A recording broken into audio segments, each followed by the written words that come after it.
नमस्कार दोस्तों, आपका एक बार फिर से हार्दिक अभिनंदन है। हार्दिक स्वागत है आपके पसंदीदा YouTube channel target with Balram Swami में। अब पिछली क्लास से आगे बढ़ते हुए आज हम एक उसी टॉपिक को आगे बढ़ाते हुए आज हम बात करेंगे विकास की अवस्थाओं की। हमने अब तक पढ़ा अभिवृद्धि और विकास को और उसके नियमों को पढ़ा। अब हम पढ़ेंगे एक एक बच्चे की अवस्थाओं के बारे में, यानी कि जन्म से लेकर उसकी कौन कौन सी अवस्थाएं हम बाल विकास के अंदर पढ़ते हैं। हम उन्हीं अवस्थाओं की बात करेंगे, क्योंकि बाल विकास की जो परिभाषा है उस परिभाषा के अंदर हम गर्भावस्था से लेकर किशोरावस्था तक के अध्ययन को हम क्या कहते हैं, बाल विकास कहते हैं। तो इसी प्रकार से हम इस कड़ी को आगे बढ़ाते हुए दोस्तों आज हम इन्हीं अवस्थाओं को पढ़ना प्रारंभ करेंगे। तो सबसे पहले आज जो हमारा टॉपिक रहेगा वो रहेगा विकास की अवस्थाएं। तो विकास की अवस्थाओं को पढ़ने से पहले हम थोड़ी सी चर्चा ये कर लें कि विकास की अवस्था जो है वो कहां से कहां तक, कौन सी अवस्था कहां से कहां तक चलती है। तो सबसे पहले हम बात करेंगे हमारी गर्भावस्था की। जो हमारी पहली अवस्था होती है वो होती है हमारी गर्भावस्था। गर्भावस्था जो गर्भावस्था का जो जीवन काल जो होता है, गर्भावस्था का जो टाइम पीरियड होता है दोस्तों वो होता है 0 से लेकर जन्म तक। 0 से लेकर जन्म तक, या हम इसे ये कह सकते हैं जैसे भ्रूण से जन्म तक, या हम इसे ये कह सकते हैं अगर इसका एग्जैक्ट टाइम पीरियड पूछ लिया जाए तो हम इसे 9 माह 10 दिन का समय मानते हैं। 9 माह 10 दिन का 10 दिन की ये अवस्था होती है, यानी 280 दिन की 280 दिन की ये अवस्था होती है जो हमारी गर्भावस्था होती है। इस अवस्था के दौरान एक बच्चे की अंगों का निर्माण होता है, एक भ्रूण का निर्माण होता है। एक बच्चा नहीं, हम एक शिशु भी नहीं कहेंगे, हम उसे क्या कहेंगे, इस अवस्था के अंदर एक भ्रूण कहेंगे। उस भ्रूण के आकार का निर्माण होता है इस अवस्था के अंदर। उसके बाद जो हमारी नेक्स्ट अवस्था होती है वो कौन सी होती है, जब बच्चे का जन्म हो जाता है और जन्म लेते ही जो उसकी अवस्था प्रारंभ होती है वो होती है शेषावस्था। शेषावस्था, और इस शेषावस्था का जो टाइम पीरियड होता है दोस्तों कई बुकों के अंदर इसे क्या लिखा होता है, 0 से लेके 5 या 6 वर्ष तक, परंतु ये गलत होता है। 0 कभी नहीं होता इस अवस्था के अंदर, ये हमेशा याद रखना। 0 से ये अवस्था कभी प्रारंभ नहीं होती। अगर आपसे ऑप्शन के अंदर कई बार ये भी लिखा होता है 0 से 5-6 वर्ष तक, जन्म से 5 या 6 वर्ष तक, तो आपको पता होना चाहिए जो शेषावस्था होती है वो 0 से प्रारंभ नहीं होती, वो जन्म से प्रारंभ होती है। जन्म से प्रारंभ होती है। जो हमारी शेषावस्था होती है वो जन्म से लेकर 5 या 6 वर्ष तक की अवस्था होती है, यानी कि इसका टाइम पीरियड क्या हुआ, हमारे जन्म से ये अवस्था प्रारंभ हो जाती है और 5 या 6 वर्ष तक ये अवस्था चलती है। उसके बाद जो अगली अवस्था है हमारी वो है बाल्यावस्था। बाल्यावस्था, बाल्यावस्था का जो टाइम पीरियड होता है बच्चों वो होता है 5 या 6 वर्ष से, यानी कि ये अवस्था यहाँ खत्म हुई, इसके बाद में 5 या 6 वर्ष से 12 या 13 वर्ष तक, 12 या 13 वर्ष तक ये अवस्था रहती है। यानी कि बाल्यावस्था का जो टाइम पीरियड होता है 5 या 6 वर्ष से 12 या 13 वर्ष तक होती है। उसके बाद जो अगली अवस्था जो हमारी बाल विकास की अंतिम अवस्था होती है वो ये है किशोरावस्था। किशोरावस्था, और इस अवस्था का जो टाइम पीरियड होता है वो 13 वर्ष से प्रारंभ होता है, या कई बुकों में इसे 12 भी लिखा होता है। 12 वर्ष या 13 वर्ष से लेकर ये अवस्था चलती है हमारी लगभग 18 वर्ष तक, या कई में ये 19 वर्ष तक भी दी होती है। और उसके बाद जो अवस्था होती है हमारी वो प्रौढ़ावस्था कहलाती है। ठीक है, प्रौढ़ावस्था कब से प्रारंभ होती है हमारी, प्रौढ़ावस्था। प्रौढ़ावस्था का जो टाइम पीरियड होता है दोस्तों वो होता है हमारा 19 वर्ष से लेकर मृत्यु तक। अगर हम शिक्षा मनोविज्ञान को अगर हम पढ़ते हैं तो शिक्षा मनोविज्ञान में इन्हीं चीजों को क्या है कि आगे से आगे डिवाइड कर दिया जाता है, भागों में बांट दिया जाता है। इस प्रौढ़ावस्था को भी कई भागों में बांट के पढ़ा जाता है, परंतु अभी हम सिर्फ बाल विकास की अगर बात करें तो बाल विकास के अंदर हम गर्भावस्था से लेकर किशोरावस्था तक का अध्ययन हम करेंगे। उसी के अंदर क्या होता है कि इस गर्भावस्था का इतना महत्व नहीं होता। इन 3 अवस्थाओं को बहुत ही महत्वपूर्ण हमें ढंग से पढ़ना है, एक एक चीज को हमें बारीकी से अध्ययन हमें करना है। रीट का अगर आप एग्जाम की अगर बात करो तो रीट के एग्जाम के अंदर जो आपकी फर्स्ट यूनिट है दोस्तों, फर्स्ट यूनिट जो आपकी है वो है बाल विकास। ये बाल विकास यूनिट जो होती है वो रीट के अंदर सबसे महत्वपूर्ण यूनिट होती है। इस यूनिट के अंदर से बहुत से प्रश्न पूछे जाते हैं। ऐसे तो सारी यूनिट बहुत ही इंपॉर्टेंट होती है, परंतु बाल विकास ये टॉपिक जो होता है या ये यूनिट जो होती है वो हमारे रीट के अंदर बहुत ही महत्वपूर्ण मानी जाती है। तो दोस्तों ये शेष अवस्थाओं की एक सामान्य सी चर्चा थी, ये एक सामान्य से परिचय था। इसके बाद हम एक एक करके सारी अवस्थाओं के समान जितने भी पक्ष हैं उन सभी पक्षों को हम पढ़ेंगे। सबसे पहले हम बात करेंगे इस शेष अवस्था का। आज हम शुरुआत करेंगे इस शेष अवस्था के सामान्य परिचय की, इसकी विशेषताओं की। तो दोस्तों शुरुआत करते हैं हम शेष अवस्था।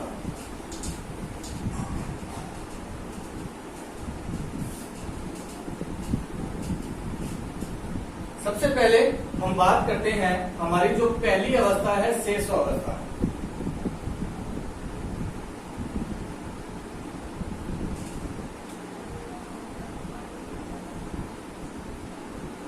शेष अवस्था दोस्तों, शेष अवस्था के बारे में ये है सबसे पहले कि ये जो अवस्था होती है वो जन्म से 5 या 6 वर्ष तक चलती है।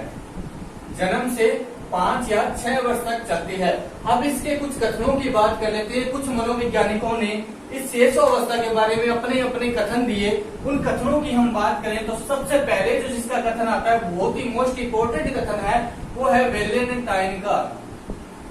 वेलेंटाइन का ये वेलेंटाइन क्या कहते हैं कि शेष अवस्था जो है वो जीवन का आदर्श काल है। जीवन का आदर्श काल है। जीवन का आदर्श काल है। क्यों? क्योंकि एक ऐसी अवस्था है शेष अवस्था जिस अवस्था के अंदर बच्चा जो होता है वो बहुत ही अत्यधिक ग्रहणशील होता है। बच्चा बहुत सी चीजों को ग्रहण करता है इस अवस्था के अंदर। मैंने शुरुआत में कहा था कि एक मनोवैज्ञानिक था जिसका नाम था वॉटसन। वॉटसन ने क्या कहा था कि जन्म लेते ही आप एक बच्चा मुझे लाकर दीजिए, आप जो कहोगे मैं वो उसे बना दूंगा। क्यों कहा था? क्योंकि बच्चा जो इस अवस्था के अंदर होता है उसकी मांसपेशियों, उसके मस्तिष्क की नाड़ियां सारी क्या खुली होती है, उसके जो टावर होते हैं मस्तिष्क के वो सारे खुले होते हैं, इसलिए वो अत्यधिक ग्रहणशील होता है। इसलिए उसकी एक आदर्श काल की अवस्था ये मानी जाती है। इसलिए वेलेंटाइन ने कहा था कि सीखने का एक आदर्श काल है या एक जीवन का आदर्श काल है, या हम इसे ये भी कह सकते हैं सीखने का आदर्श काल है। हम इसे जीवन का आदर्श काल भी कह सकते हैं और हम इसे सीखने का आदर्श काल भी कह सकते हैं।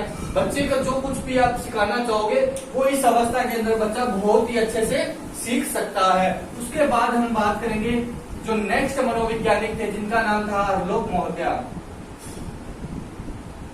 हरलोक महोदया, ये हरलोक महोदया क्या कहते हैं इस शेषावस्था के बारे में कि शेषावस्था जो होती है, शेषावस्था शिशु का अपीली काल या खतरनाक काल है। शेषावस्था शिशु का अपीली काल या खतरनाक काल है। अपीली काल का मतलब क्या होता है दोस्तों? ध्यान आकर्षित करने वाला एक समय, ध्यान आकर्षित करने वाला एक समय। और इसे खतरनाक काल भी इस हरलोक महोदया ने कहा। क्यों कहा खतरनाक काल? क्योंकि बच्चा जो होता है वो पूरी सलेट होता है इस समय। आप जो उसे सिखाओगे वो सीख जाएगा। इसलिए हमें छोटी छोटी चीजों का हमें उस बच्चे के लिए ध्यान रखना पड़ता है कि बच्चा कुछ गलत ना सीखे। इसलिए इस अवस्था को क्या बोला जाता है? सेंसिटिव उम्र होती है एक बच्चे के लिए, बहुत ही ज्यादा सेंसिटिव उम्र होती है। क्योंकि बच्चा जो होता है वो दूसरों के ऊपर निर्भर होता है, उसमें प्रेम निर्भरता और असहायता पाई जाती है। इसलिए वो इस अवस्था को खतरनाक काल किसने कहा था? इस हरलोक महोदया ने कहा था। ठीक है, ये दो कथन हुए। उसके बाद जो अगला कथन है हमारा वो है सिगमंड फ्राइड का। सिगमंड फ्राइड ने क्या कहा कि 4-5 वर्ष का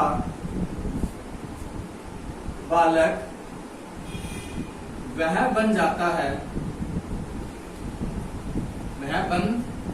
है जो उसे भावी जीवन में बनना होता है। क्यों कहा इसने ऐसा? क्योंकि अभी मैंने आपको बताया कि एक वॉटसन ने क्या कहा था, वही बात यहाँ पे सिद्ध हो रही है। क्योंकि 4 या 5 वर्ष तक जाते जाते एक शिशु के मस्तिष्क का 90% विकास हो जाता है। जब शिशु जन्म लेता है तब उसके मस्तिष्क का जो भार होता है वो 300 ग्राम समथिंग होता है, 300 ग्राम होता है। जब वो इस अवस्था के अंत में यानी कि 4 या 5 या 6 वर्ष तक की उम्र में जब जाता है तो 1 किलो 250 ग्राम उसका मस्तिष्क का वजन हो जाता है। क्योंकि सबसे ज्यादा जो हमारा विकसित होने वाली जो अवस्था चीज है वो ये हमारा मस्तिष्क होता है। ठीक है, इसलिए कहा था सिगमंड फ्राइड ने कि 4 वर्ष का बालक वह बन जाता है जो उसे भावी जीवन में बनना होता है। जैसा आप जिस रास्ते पर आप उसे चलाओगे वो उसी रास्ते पर चलने लग जाएगा। क्योंकि शिशुअवस्था के शुरुआती 3 वर्षों के अंदर एक शिशु के मस्तिष्क का लगभग 50% विकास हो जाता है। उसके बाद जब ये अवस्था का अंत आता है तब उस समय 90% विकास उस शिशु के मस्तिष्क का हो जाता है। यानी कि हमें ये याद रखना है कि ये पूछा जा सकता है कि शिशुअवस्था के शुरुआती 3 वर्षों में एक शिशु के मस्तिष्क का विकास लगभग कितना हो जाता है। तो एक शिशु के मस्तिष्क का विकास लगभग 50% 3 वर्ष तक हो जाता है। ये बात हमें याद रखनी है। जो आगे हम जिस मनोविज्ञानी की परिभाषा कथन की बात करेंगे, जैसे वो है गुड एंड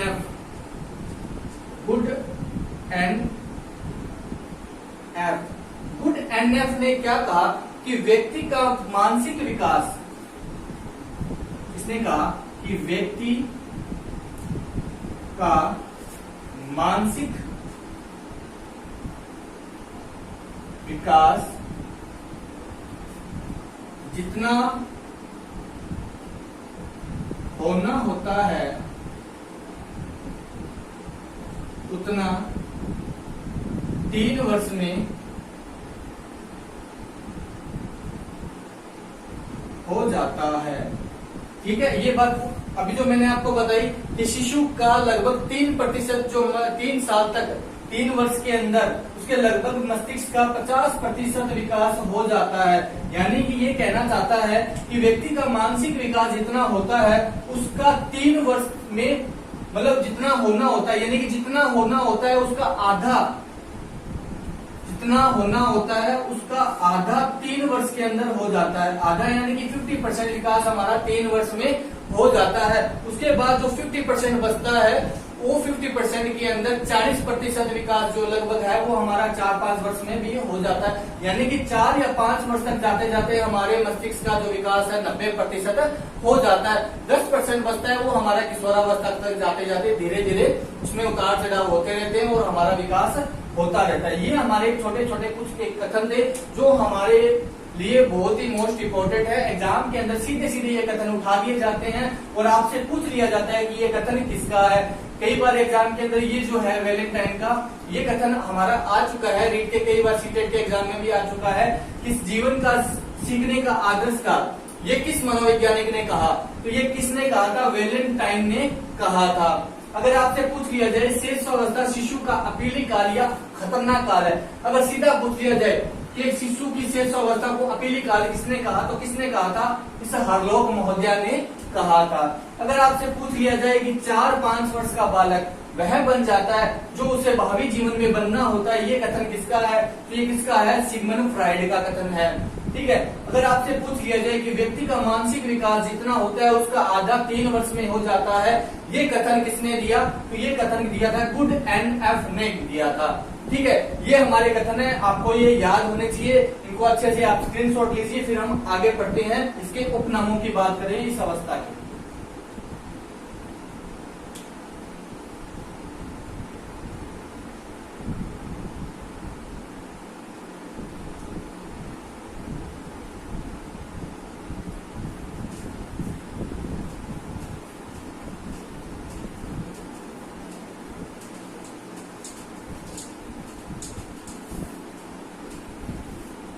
इसके बाद हम बात करते हैं इस शेषावस्था के उपनाम। शेषावस्था के उपनाम, तो शेषावस्था के उपनाम के अंदर जो सबसे पहला जो उसका उपनाम दिया गया है वो हम ये दे सकते हैं कि ये अतार्किक चिंतन की अवस्था है। कौन सी अवस्था है? अतार्किक चिंतन की अवस्था है।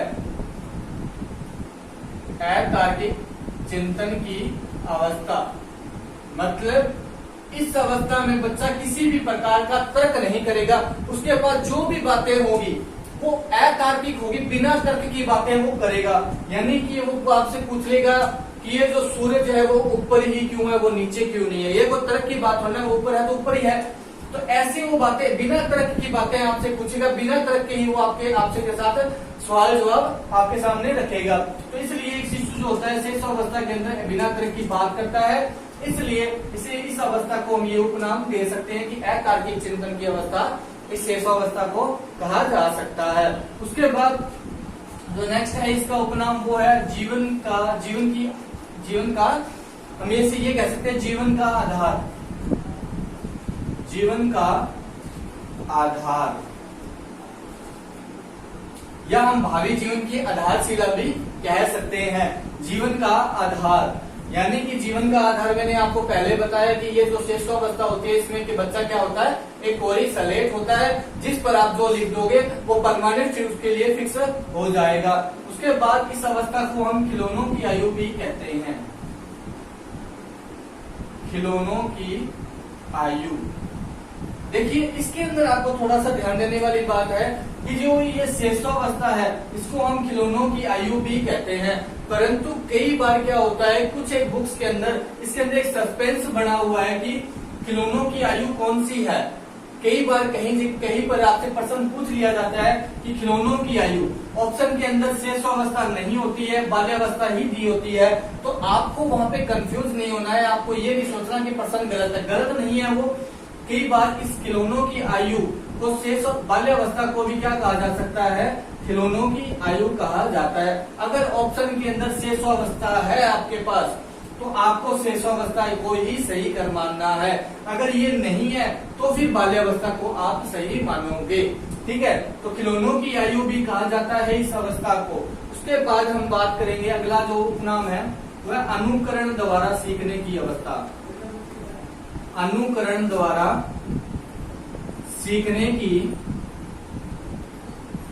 अवस्था यानी कि बच्चा जो होगा वो इस अवस्था के अंदर यानी शिशु जो है वो इस अवस्था के अंदर अनुकरण करेगा यानी कि नकल करेगा। वो दूसरों की नकल करके चीजों को सीखने की कोशिश करेगा। यानी कि जैसे उसके परिवार वाले लोग जो काम करेंगे वो वैसा काम करने या दोहराने की एक प्रवृत्ति उस बच्चे के अंदर पाई जाती है। क्योंकि इस अवस्था के अंदर बच्चे के अंदर क्रिया और प्रतिक्रिया को दोहराने की एक प्रवृत्ति होती है। उस प्रवृत्ति को बार बार वो चीजें अनुकरण के माध्यम से वो काम वो करता है। यानी कि जैसा आप करोगे वैसा वो काम वो करने की कोशिश करेगा। उसके बाद हम बात करेंगे संस्कारों के निर्माण की अवस्था। संस्कारों के निर्माण की अवस्था। संस्कारों के निर्माण की अवस्था, इस अवस्था को संस्कारों के निर्माण की यानी कि जीवन का अगर आधार है, भावी जीवन की आधारशिला है, ठीक है, अत्यधिक ग्रहणशील है बच्चा, तो आप उसके संस्कारों को जैसा आप उसे बनाना चाहोगे वैसा आप उसके संस्कारों को या वैसे संस्कार आप उसके अंदर डाल सकते हो। ठीक है, तो इसलिए इसको संस्कारों के निर्माण की अवस्था भी कहा जाता है। तो ये बच्चों जो थे वो हमारे उपनाम थे इस अवस्था के। सबसे पहला उपनाम अतार्किक चिंतन की अवस्था, फिर था जीवन का आधार या भावी जीवन की आधारशिला, उसके बाद खिलौनों की आयु, फिर अनुकरण द्वारा सीखने की अवस्था, उसी संस्कारों के निर्माण की अवस्था। ये कुछ एक उपनाम है जो हमें याद रखने हैं इस अवस्था को लेकर। अब जो आगे हम पढ़ेंगे वो शेषावस्था की विशेषताओं की बात करेंगे। तो यहाँ तक आप स्क्रीनशॉट ले लीजिए, फिर हम आगे इसकी विशेषताएं पढ़ेंगे।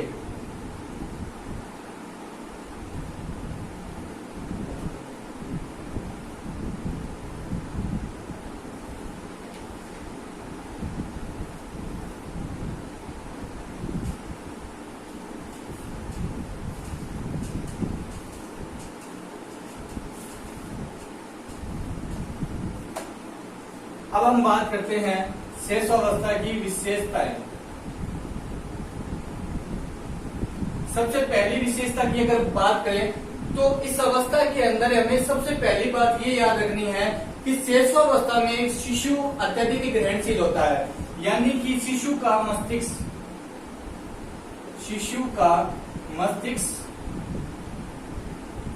अत्यधिक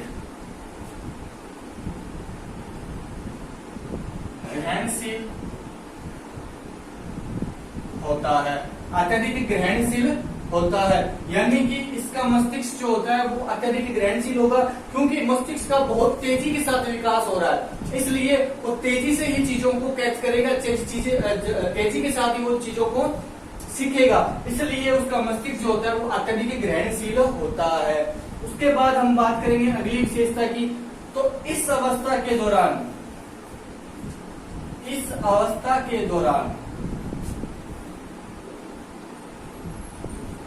शिशु का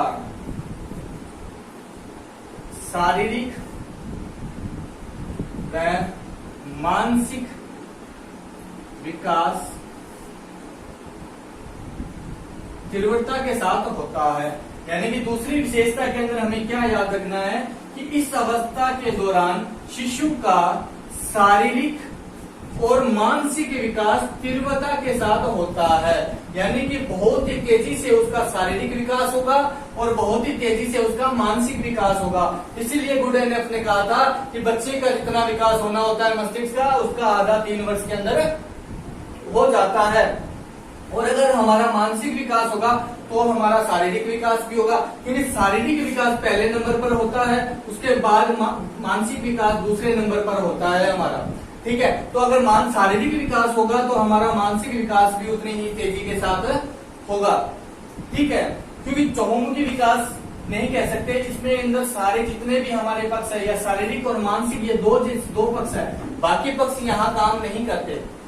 जो हमारे शारीरिक और मानसिक के अलावा जितने भी पक्ष हैं वो इस अवस्था के अंदर काम नहीं करते हैं, निष्क्रिय होते हैं। वो हमारे जो देखो चहुमुखी विकास की जो अवस्था है वो हमारी किशोरावस्था कहलाती है, उसके अंदर जितने भी हमारे विकास है वो हमारे सारे पक्षों के विकास उसके अंदर होते हैं, परंतु इस अवस्था के अंदर शारीरिक और मानसिक विकास होता है, ये दो मुखी अवस्था होती है। क्योंकि अगर शारीरिक विकास होगा 1 नंबर वाला तो 2 नंबर वाला मानसिक विकास भी उसके साथ साथ होगा। उसके बाद 3 नंबर जो विशेषता है, सीखने की दृष्टि से महत्वपूर्ण अवस्था। सीखने की दृष्टि से महत्वपूर्ण अवस्था।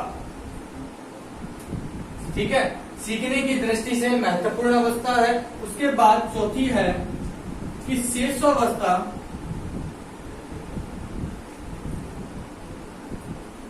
जिज्ञासा प्रबल होती है। शेषावस्था जिज्ञासा प्रबल होती है। जिज्ञासा का मतलब उसके अंदर कुछ ना कुछ चीजें जानने की एक इच्छा उसके अंदर जागृत होती रहेगी। बच्चा जो है वो किसी भी एक नई चीज को देखकर, जो चीज वो पहली बार देखेगा उस चीज को देखते ही वो आपसे प्रश्न पूछेगा कि ये क्या है, ये क्या जो वर्ड होता है, ये क्यों है। इस प्रकार के प्रश्न उसके सामने हमेशा मौजूद रहेंगे कि क्या है, ये क्यों है, ये ऐसे कैसे हो गया। तो इस प्रकार की जिज्ञासा ही उस बच्चे के अंदर प्रबल मात्रा में रहती है, इसलिए शेषावस्था को जिज्ञासा प्रबल अवस्था भी कहा जाता है। या हम ये विशेषता में लिख सकते हैं कि शेषावस्था में जिज्ञासा प्रबल होती है। उसके बाद हम बात करें जो अगली विशेषता है हमारी, शेषावस्था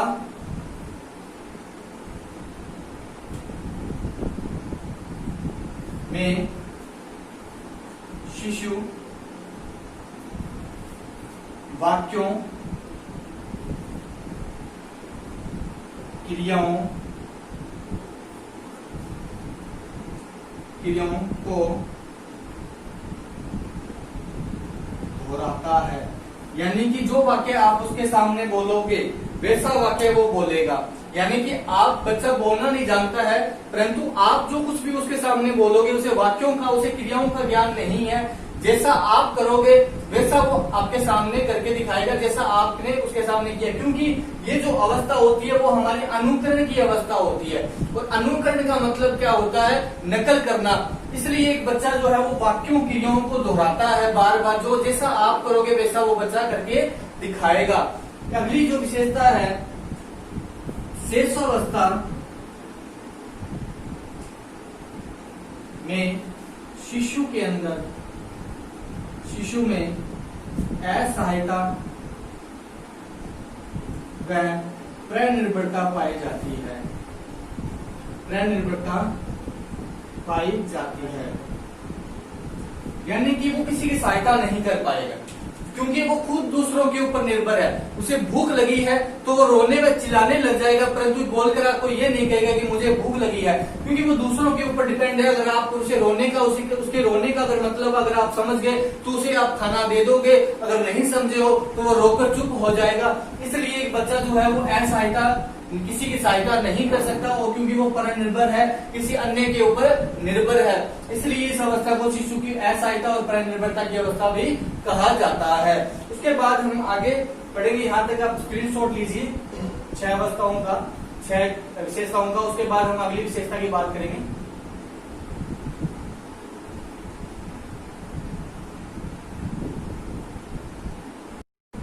विशेषता है वो ये है कि शिशु में आत्म प्रेम की भावना पाई जाती है। शिशु में आत्म प्रेम की भावना पाई जाती है, परंतु जो शिशु जो है वो अपने आप से प्रेम करेगा, उसे किसी अन्य से कोई मतलब नहीं होगा, वो स्वार्थी टाइप का होगा। वो एक बच्चा जो होगा वो बहुत ज्यादा स्वार्थी होगा, उसे किसी अन्य से प्रेम नहीं होगा, इसलिए इसे आत्म प्रेम की अवस्था भी कहा जाता है। और इसी आत्म प्रेम को सिगमंड फ्राइड ने क्या नाम दिया था? पर्सिज्म। ये पर्सिज्म नाम इसने इसलिए रखा क्योंकि एक यूनान का राजकुमार था, उसका नाम था पर्सिज्म। यूनान का एक राजकुमार था जिसका नाम था पर्सिज्म। वो अपनी प्रेमिका के आत्म प्रेम यानी कि प्रेम के अंदर एक कुएं के पास बैठा बैठा अपने जीवन को त्याग देता है। इसलिए सिगमंड फ्राइड ने इस पर्सिज्म के नाम पे इस आत्म प्रेम को नाम दे दिया, क्योंकि वो उस कुएं के अंदर अपनी ही परछाई को देखते देखते क्या हो जाता है? मर जाता है। इसलिए उसे आत्म प्रेम यानी कि उसे अपने आप से प्रेम हो गया था, इसलिए पर्सिज्म नाम इस आत्म प्रेम को सिगमंड फ्राइड ने दे दिया था। उसके बाद जो अगली विशेषता होती है हमारी वो ये है, इस अवस्था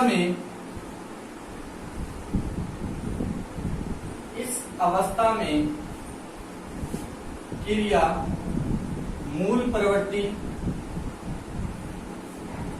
पर आधारित होती है। क्रिया या व्यवहार हम यहाँ लिखेंगे व्यवहार जो है वो मूल प्रवृत्ति पर आधारित होती है। और जो मूल प्रवृत्ति होती है वो क्या होती है? एक व्यक्ति की क्रियाओं को क्या कहते हैं? आवश्यक क्रियाओं को क्या कहते हैं? हम मूल प्रवृत्ति कहते हैं। जो भी वो चलना फिरना दौड़ना उसकी जितनी भी कामन क्रियाएं हैं उन सभी को क्रियाओं को क्या कहते हैं? मूल प्रवृत्ति कहते हैं। जैसे भूख लग रहा है भी हमारी एक मूल प्रवृत्ति है, ठीक है। हर मूल प्रवृत्ति के साथ में एक संवेग जुड़ा होता है, ठीक है, ये हमें याद रखना है, ठीक है। तो जितने भी इस अवस्था के अंदर हमारे व्यवहार होंगे उन सभी व्यवहारों के साथ एक मूल प्रवृत्ति जुड़ी होगी, ठीक है। उसके बाद जो अगली विशेषता है हमारी वो ये है कि 2 वर्षों में अधिकांश संवेग विकसित हो जाते हैं। 2 वर्षों में अधिकांश संवेग विकसित हो जाते हैं। और ये प्रश्न यहाँ बनता है कि जन्म के समय शिशु के अंदर कौन सा संवेग पाया जाता है? तो जन्म के समय शिशु के अंदर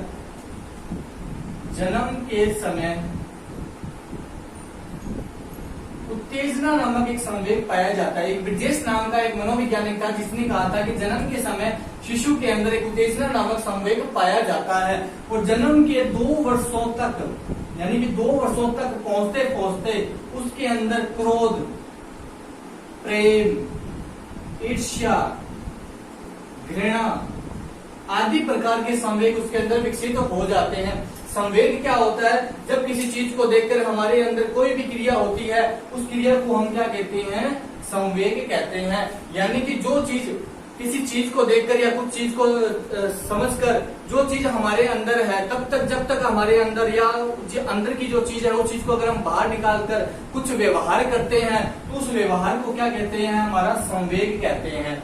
ठीक है, संवेग कहलाता है क्या?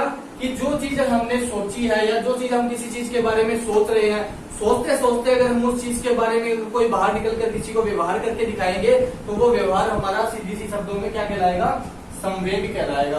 ठीक है, आगे हम डिटेल से इसको पढ़ेंगे कि संवेग क्या है। ठीक है, उसके बाद जो अगली विशेषता जो होती है हमारी, वो ये है कि इस अवस्था के दौरान, इस अवस्था में शिशु में सामाजिकता और नैतिकता का अभाव पाया जाता है। शिशु में सामाजिकता और नैतिकता का अभाव पाया जाता है। मतलब एक शिशु के अंदर, यानी कि अगर वो लड़का है तो उसके अंदर पितृ विरोधी ग्रंथि उसमें विकसित होगी। पितृ विरोधी ग्रंथि का मतलब पिता से वो विरोध करने के बारे में सोचेगा शिशुअवस्था के दौरान। अगर लड़की है तो उसमें मातृ विरोधी ग्रंथि विकसित होगी। इसलिए एक शिशु में किसी प्रकार की सामाजिकता नहीं है, वो अपने पिता को भी कुछ भी कह सकता है, उसे नहीं पता कि ये बड़ा है ये छोटा है। उसमें किसी प्रकार का कोई आचरण नहीं है, कोई नैतिकता उसमें नहीं पाई जाती, कोई ऐसा व्यवहार वो नहीं करेगा जिसमें अनुशासन हो। बगैर अनुशासन के वो हर व्यवहार करने की कोशिश इसमें करेगा। तो ये दोस्तों हमारी थी कुछ इस अवस्था की विशेषता है। यहाँ तक आप स्क्रीनशॉट ले लीजिए, फिर हम आगे पढ़ेंगे इस अवस्था के शारीरिक विकास को।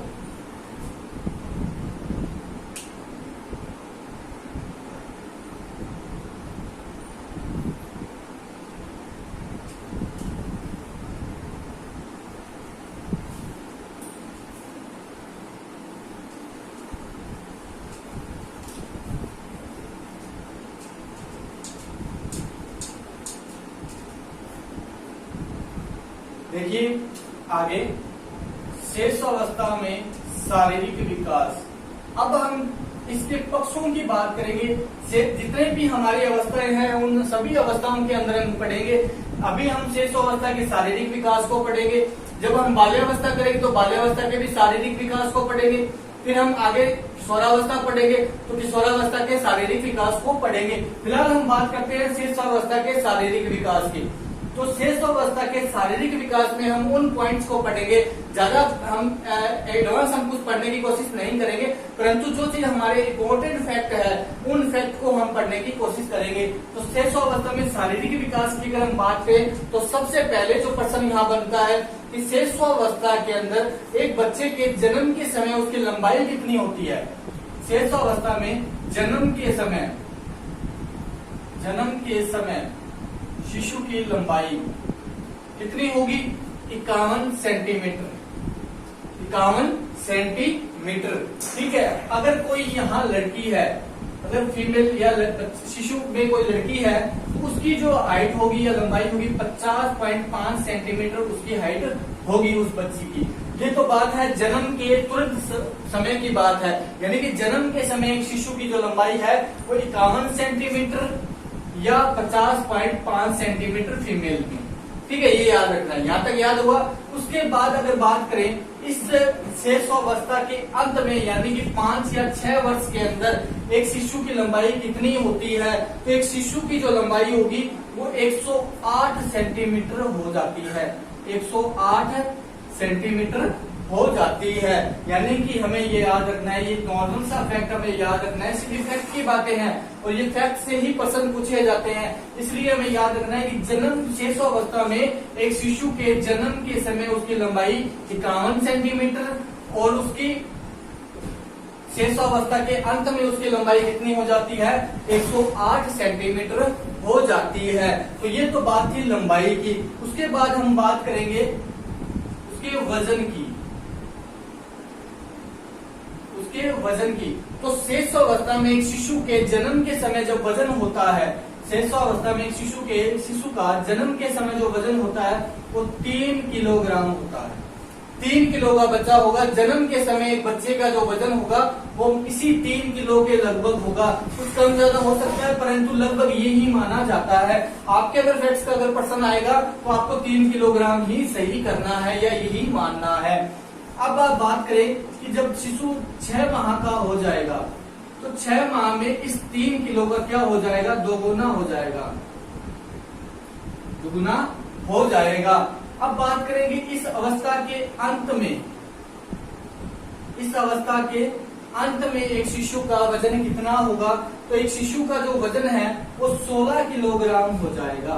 यानी कि जब शिशु 5 या 6 वर्ष का होगा तब उस शिशु का जो वजन है वो 5 से 16 किलोग्राम उसका वजन हो जाएगा। ठीक है, ये फैक्ट्स की बात है। याद रखना कि वजन जन्म के समय 3 किलोग्राम, 6 माह में दुगुना और अंत में 16 किलोग्राम। इस तरह से याद करना है हमें कि वजन जन्म के समय 3 किलोग्राम, 6 माह में दुगुना और अंत में 16 किलोग्राम हमें याद रखना है। अब बात करते हैं एक शिशु के मस्तिष्क की। शिशु के मस्तिष्क की हम अगर बात करें, ये एक ऐसा पार्ट है हमारे शरीर का जो सबसे पहले बनना शुरू होता है। इसलिए ये जो पार्ट है वो जन्म के समय इस पार्ट का जो वजन होता है वो 300 ग्राम होता है। 300 ग्राम इस पार्ट का वजन होता है। यानी कि मस्तिष्क का जन्म के समय एक शिशु के मस्तिष्क का भार लगभग 300 ग्राम होता है। ठीक है, यहाँ तक याद हुआ कि जन्म के समय एक शिशु के मस्तिष्क का भार कितना होता है? तो 300 ग्राम होता है। याद रखो साथ साथ। उसके बाद जब इस अवस्था का अंत होगा यानी कि शेषावस्था का अंत होगा तो इसका जो भार होगा वो 1 किलो 250 ग्राम लगभग हो जाएगा।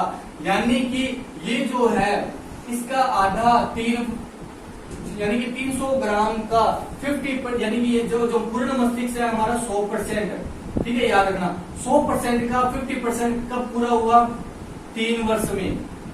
और जब इस अंत में पहुंचे तो यानी कि 1 किलो 250 ग्राम। अब ये हमारा जो पूर्ण विकास है जितना हुआ है वो 90% है हमारे पूरे मस्तिष्क का भार। यानी कि 90% विकास मस्तिष्क का हमारा शेषावस्था के अंदर हो जाता है। इसीलिए कहा जाता है कि शेषावस्था एक भावी जीवन की आधारशिला है। ये थी बात मस्तिष्क की कि मस्तिष्क के अंदर हमें क्या याद रखना है कि जन्म के समय 300 ग्राम, अंत में 1 किलो 250 ग्राम। ठीक है, जन्म के समय 300 ग्राम, अंत में 1 किलो 250 ग्राम।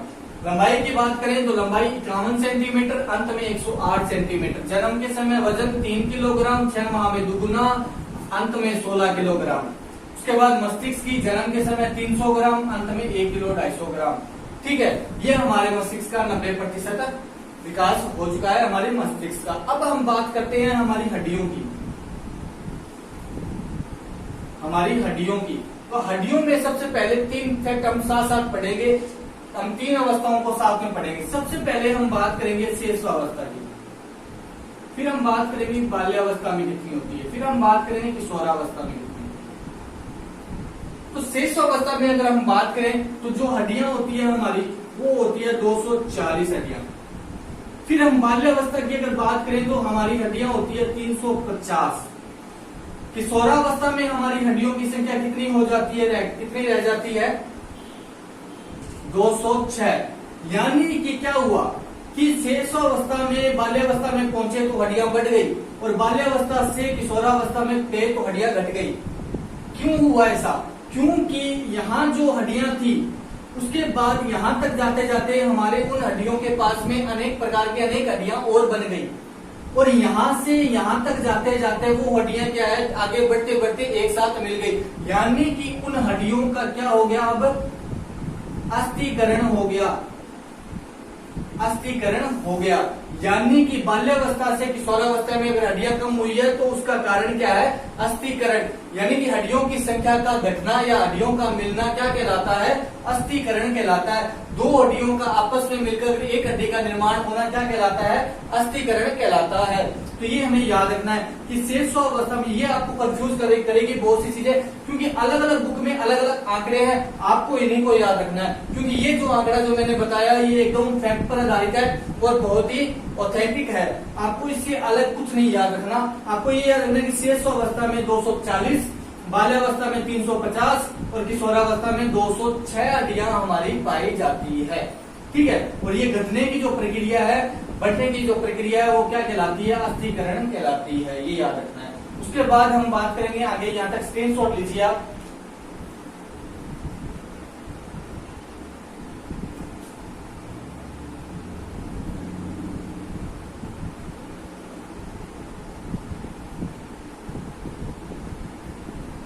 उसके बाद हम बात करते हैं जन्म के समय हमारे दांत कितने होते हैं।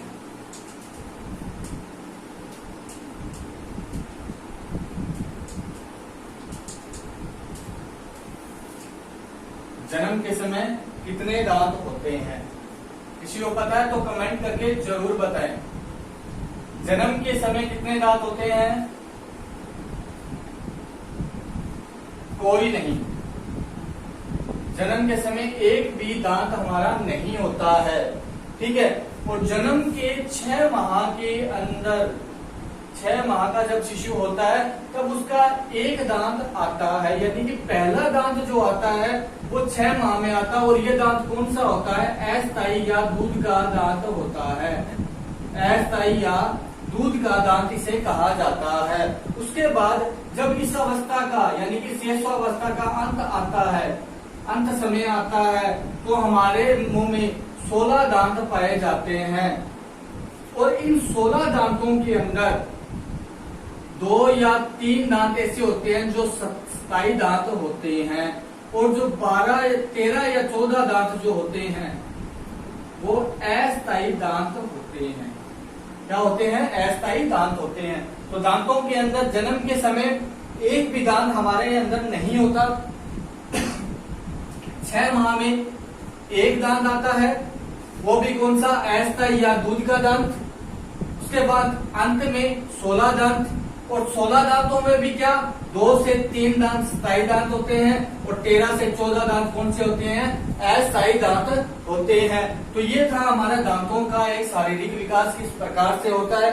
उसके बाद हम बात करते हैं मांसपेशियों का। इस शिशु की मांसपेशियों, इन मांसपेशियों के ऊपर 2 बार प्रश्न आया सीटेट के अंदर, इसलिए ये बहुत ही इंपॉर्टेंट चीज है, ये फैक्ट है, ये याद रखना कि शेषावस्था में या फिर हम बात करें नवजात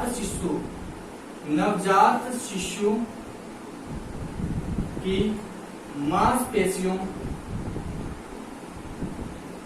का 23% से 25% तक विकास शेषावस्था में हो जाता है। क्या हमें याद रखना है कि नवजात शिशु की मांसपेशियों का 23 से 25% विकास क्या शेषावस्था में हो जाता है। ठीक है, ये हमें याद रखना है और ये इंपॉर्टेंट फैक्ट है। बिल्कुल ये प्रश्न आ भी चुका है, बहुत बार आपके एग्जाम में ये बार बार पूछा जा चुका है कि नवजात शिशु की मांसपेशियों का कितना विकास शेषावस्था के दौरान होता है। तो 23 से लेकर 25% तक विकास हो जाता है। ठीक है, ये हुआ मांसपेशियों की बात। अब हम बात करते हैं हृदय की धड़कन। हृदय की धड़कन, इसमें भी हम तीनों अवस्थाओं को साथ साथ पढ़ेंगे। सबसे पहले हम बात करते हैं बाल्यावस्था, फिर हम शेषावस्था, फिर हम बात करते हैं बाल्यावस्था, फिर हम बात करते हैं किशोरावस्था। ठीक है, तो शेषावस्था में एक शिशु की जो धड़कन होती है वो कितने प्रति मिनट के हिसाब से धड़कती है? तो वो है 140 प्रति मिनट। कितनी? शेषावस्था में 140 प्रति मिनट, और बाल्यावस्था में 100 प्रति मिनट, और किशोरावस्था में 72 प्रति मिनट। ये तो आपको याद है। कि शेषावस्था में आपको याद रखना है कि एक शिशु की शेषावस्था में हृदय की धड़कन कितने प्रति मिनट के हिसाब से धड़कती है, तो 140 प्रति मिनट के हिसाब से। बाल्यावस्था की अगर बात करें तो 100 सेंटीमीटर 100 प्रति मिनट, और किशोरावस्था की बात करें तो 72 प्रति मिनट के हिसाब से हमारी हृदय की धड़कन धड़कती है। ठीक है, उसके बाद यहाँ तक आप स्क्रीनशॉट लीजिए और फिर हम आगे पढ़ेंगे शेषावस्था में एक बच्चे की क्रियाओं के बारे में कि बच्चा कैसे कैसे माह में आगे बढ़ता है और कौन कौन सी क्रियाएं वो करता है। तो यहाँ तक आप स्क्रीनशॉट लीजिए जल्दी से, फिर हम आगे बढ़ते हैं।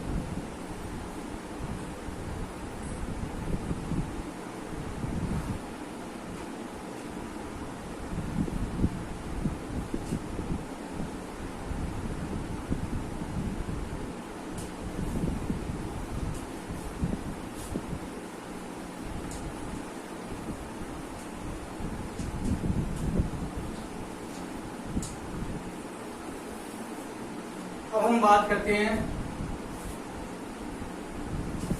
शेषावस्था में शारीरिक क्रियाएं। शारीरिक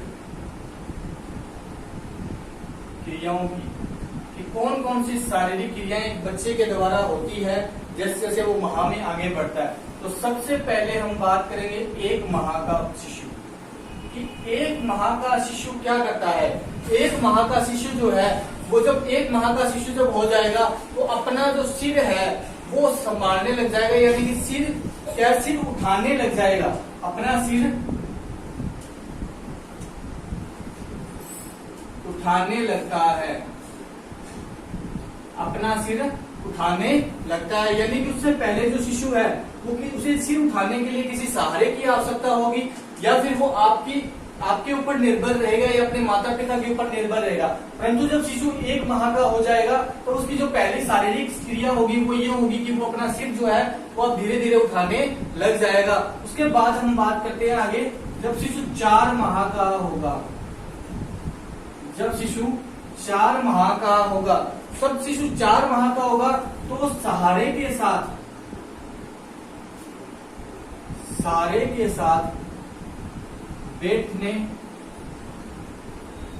लगता है, सहारे के साथ बैठने लगता है। जब शिशु 4 माह का है तब उसे किसी सहारे की आवश्यकता होगी बैठने के लिए।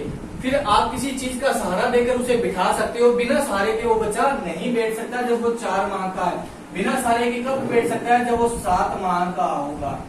जब शिशु 7 माह का होगा तो बिना सहारे के बैठना प्रारंभ करता है, बिना सहारे के बैठना प्रारंभ करता है। जब शिशु 7 माह का होगा तो वो बिना सहारे के बैठना शुरू करता है।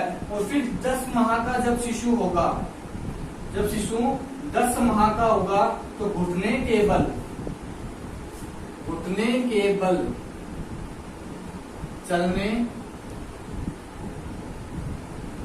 अब शिशु क्या बिना सहारे के बैठने लगा तो वो बैठेगा तो धीरे धीरे वो क्या फिर वो अपने उन पैरों के अपने घुटनों के बल क्या चलने लग जाता है, या जैसे हम देखते हैं कि वो घसीट कर चलता है उसी प्रकार से वो घुटने के बल चलने लगता है। तब जब वो 10 माह का होगा, 7 माह में बिना सहारे के जब बैठना प्रारंभ कर दिया, अब उसे बैठने के लिए किसी सहारे की आवश्यकता नहीं है। जब वो बैठने लगेगा तो फिर क्या होगा, वो घुटने के बल भी चलने लग जाता है। और अब बिना घुटने के यानी कि अपने पैरों पे खड़ा होना कब प्रारंभ करता है, जब वो 14 माह का होता है।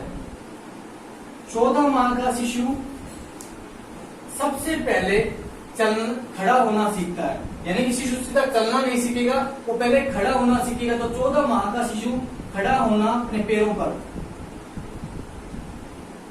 अपने पैरों के बल खड़ा होना सीखता है। अब कहेंगे कि सबसे पहले जब बच्चा चलना प्रारंभ करता है तो वो कौन सा माह होता है, तो वो 15 माह का शिशु होता है। 15 माह का शिशु अपने पैरों से चलना प्रारंभ करता है, अपने पैरों से चलना प्रारंभ करता है। तो ये जो थी हमारी शारीरिक क्रियाएं थी, हमारी शेषावस्था की शारीरिक क्रियाएं थी। उसमें सबसे पहले क्या था कि 1 माह का शिशु अपना सिर उठाने लगता है किसी सहारे के साथ, यानी कि अपने किसी सहारे के साथ वो अपना सिर थोड़ा बहुत उठाने लगेगा। फिर 4 माह का जब शिशु होगा तो वो किसी सहारे के साथ, अब उसे किसी सहारे की आवश्यकता है बैठने के लिए। फिर सब 7 माह का होगा तो बिना सहारे के बैठना प्रारंभ करता है। फिर वो 10 माह का होगा तो घुटने के बल चलने लगता है। और फिर 14 माह का जब अपने पैरों पे खड़ा होने लगेगा तो फिर क्या होगा, वो 15 माह का चलना प्रारंभ कर देता है। तो ये था हमारी शैशवावस्था, विकास की अवस्थाओं में जो सबसे पहली जो अवस्था थी हमारी शैशवावस्था। उस शैशवावस्था की हमने विशेषताओं की और कुछ कथनों की बात की। फिर हमने शैशवावस्था के शारीरिक विकास की बात की और फिर हमने शारीरिक क्रियाओं की बात की। अगली वीडियो में दोस्तों हम बात करेंगे शैशवावस्था के मानसिक विकास की और उसके संवेगात्मक और उसके सामाजिक विकास की बात करेंगे। ठीक है, तब तक के लिए आप लोगों का बहुत बहुत धन्यवाद। अगर आपको वीडियो पसंद आई तो वीडियो को लाइक कीजिए, इसी तरह आगे पढ़ते रहिए और पढ़ते रहिए और अपने नोट्स जो है वो अच्छे से नोट्स बनाइए। और आपको किसी प्रकार का कोई भी क्वेश्चन पूछना हो तो कमेंट में मुझे क्वेश्चन पूछ सकते हैं। धन्यवाद दोस्तों।